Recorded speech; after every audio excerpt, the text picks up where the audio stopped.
Assalamualaikum warahmatullahi wabarakatuh. Perkenalkan, nama saya Raja Raida Manuri dengan NIM 21103040115. Di sini saya akan mempresentasikan atau menjelaskan mengenai PHK atau pemutusan hubungan kerja.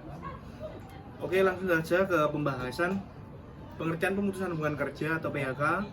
Menurut Mutiara S. Pangabean, pemutusan hubungan kerja PHK merupakan pengakhiran hubungan kerja antara pekerja dan pengusaha yang dapat disebabkan oleh berbagai macam alasan, sehingga berakhir pula hak dan kewajiban di antara mereka.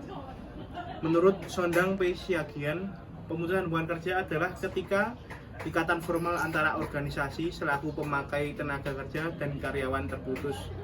Menurut Undang-Undang Republik Indonesia Nomor 13 Tahun 2003, pemutusan hubungan kerja atau PHK adalah pengakhiran hubungan kerja karena suatu hal tertentu yang mengakibatkan berakhirnya hak dan kewajiban antara pekerja atau buruh dan pengusaha.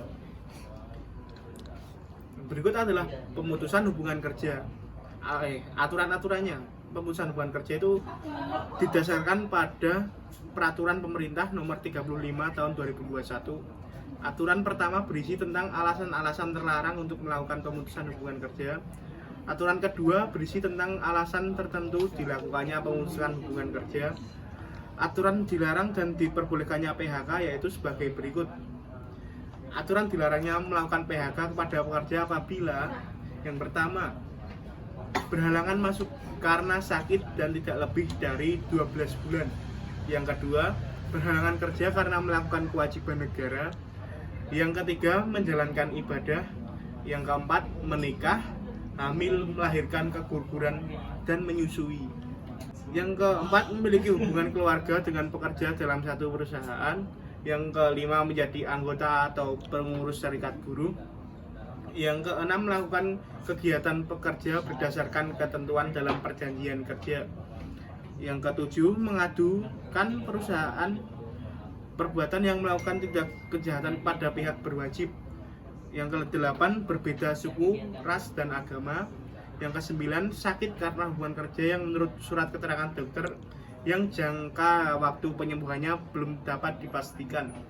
Untuk yang selanjutnya adalah aturan diperbolehkannya PHK dapat terjadi apabila yang pertama, perusahaan melakukan pemisahan perusahaan dan pekerja tidak bersedia melanjutkan hubungan kerja atau perusahaan tidak bersedia menerima pekerja.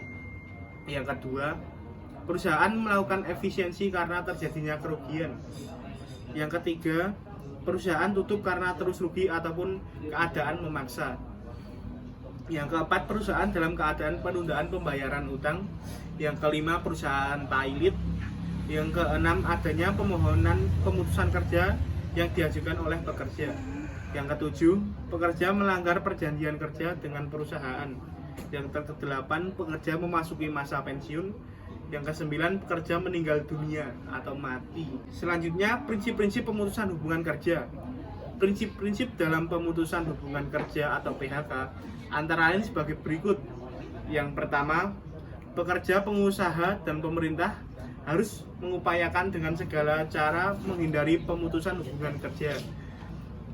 Yang kedua, pemutusan hubungan kerja merupakan upaya terakhir dalam perselisihan hubungan industrial. Yang ketiga, pemutusan hubungan kerja harus berdasarkan putusan pengadilan berkekuatan hukum tetap. Jenis-jenis pemutusan hubungan kerja yaitu sebagai berikut. Yang pertama, PHK demi hukum. Apa itu PHK demi hukum? Pekerja yang telah meninggal dunia ataupun pekerja yang perjanjian kerjanya telah habis tidak perlu diberikan surat PHK. Yang kedua, PHK akibat dari pelanggaran perjanjian kerja. Jenis PHK ini terjadi atas kemauan salah satu pihak, bisa karena pengunduran diri ataupun pelanggaran terhadap perjanjian kerja. Yang ketiga, PHK akibat kondisi tertentu. Penyebab PHK ini karena pekerja mengalami sakit berkepanjangan, efisiensi perusahaan, perusahaan pailit, dan perusahaan terus mengalami kerugian. PHK akibat dari kesalahan berat. Pekerja mengalami PHK jenis ini karena telah melakukan kesalahan berat seperti penipuan, penggelapan uang, penganiayaan rekan kerja, pembocoran rahasia perusahaan yang bukan untuk kepentingan negara, dan sebagainya. Yang selanjutnya adalah prosedur pemutusan hubungan kerja. Undang-Undang Ketenagakerjaan mengatur prosedur PHK untuk dua jenis karyawan, yaitu karyawan tetap atau PKWT dan maksudnya karyawan kontrak PKWT dan karyawan tetap PKWTT. Prosedur PHK untuk karyawan kontrak atau PKWT, perusahaan menyiapkan berkas serta data pendukung sebagai dasar PHK. Yang kedua, menginformasi berita PHK kepada karyawan yang bersangkutan. Yang ketiga, melakukan musyawarah untuk mencari kesepakatan dua belah pihak. Yang keempat, mengadakan mediasi hukum. Yang kelima, mempersiapkan kompensasi PHK. Yang selanjutnya adalah prosedur PHK untuk karyawan tetap atau PKWTT. Yang pertama, mencari jalan tengah di antara karyawan dengan perusahaan melalui musyawarah untuk menemukan solusi terbaik bagi kedua belah pihak. Yang kedua, jika musyawarah tidak mendapatkan hasil, maka akan dilakukan mediasi bersama Dinas Tenaga Kerja sebagai pihak ketiga untuk membantu mencari solusi. Yang ketiga, jika mediasi dengan Dinas Tenaga Kerja juga tidak berhasil mencapai jalan tengah maksud saya, maka akan diadakan mediasi hukum ke Pengadilan Hubungan Industrial lewat surat permohonan secara tertulis.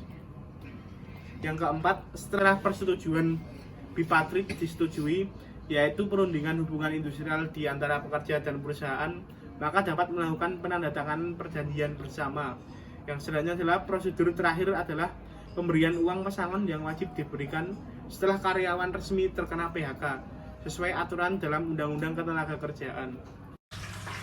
Sekian dari saya. Wassalamualaikum warahmatullahi wabarakatuh.